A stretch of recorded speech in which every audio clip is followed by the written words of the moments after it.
Hi, today we're going to work on 12.5 and 12.7, volume of prisms and pyramids.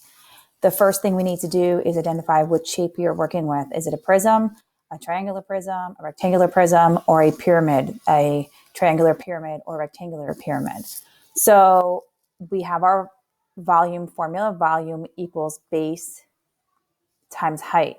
And our capital letter B means that you need to find the area of your base. Okay, so this is a rectangular prism, and we know that the base is a rectangle. And when I find the area of a rectangle, I find length times width, right? So that would be my length, my width, and this would be my height. So when I find the volume of a rectangular prism, we do length times width times height. So 9 times 8 times 5.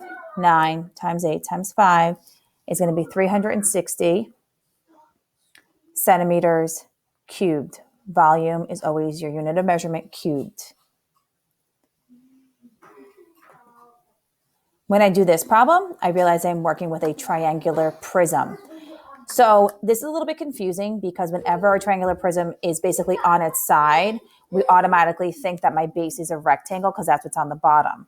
But it's always so here, that's my one triangle. And then this is my other triangle. And then my triangles are connected with rectangles. So the shape that is being connected with my rectangles is what is my base. So my base in this problem is this triangle. I'm going to erase all of this mess off of here. So is this triangle, right? Either in the front or the back. So if my volume is base times height, my capital B is going to be the area of a triangle, which is my base times height over 2 of that triangle. So the base of that triangle is 11. And the height of this triangle, which would be right here, is 5. So notice that my base and my height are always creating a 90-degree angle with each other. 11 times 5 is 55. Divided by 2 is going to give us 27.5.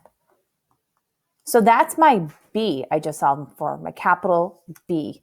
So my volume is 27.5 times my height. My height is the measurement from one base to another base. So that's going to be my 2 because it's the distance between my one triangle to my opposite triangle. So 27.2. 27.5 times 2 is 55. So 55 inches cubed. And what I usually say is no matter what, that's a triangular prism. Yes, it's on its side, but no matter what, if I was laying down, I'm still the same height. So if I'm standing up, I'm a certain height. And if I'm laying down, I'm still the same height and I'm still the same person. So when a triangular prism, whether it's upright with triangle on top and triangle on the bottom, if it's on its side, it's still a triangular prism with triangle to triangle. So that's just something that we need to keep in mind.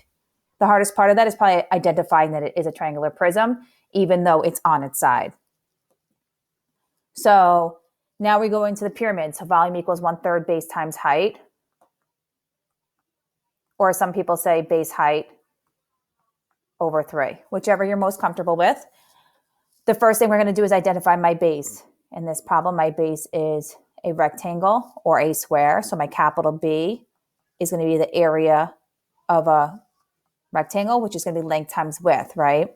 So 7.5 times 7.5.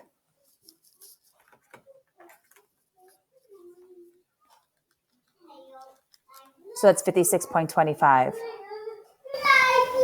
So that's my B. So I'm going to plug that into the formula. Volume equals my 56.25 times my height. Like I said, my height is always creating a 90-degree angle, right? So my opposite vertex creating a 90-degree angle with my base. So my height is 16 over 3. So 56.25 times 16 divided by 3 is going to be 300 meters cubed. Okay, so then my last problem is a triangular pyramid. So my base here would be that, right? So volume equals base height over 3. My B is going to be the area of a triangle, which is my base times height. So my lowercase b is the base of my base. So my base of my base would be 2, and my height would be 7. So 2 times 7 over 2, which is 14 over 2, which is 7. So volume equals 7. My height, right, is the line perpendicular to my base that goes to my opposite vertex. So 7 times 7 over 3, 49 divided by 3 is going to be 16.3 yards cubed. And that's going to be my final answer.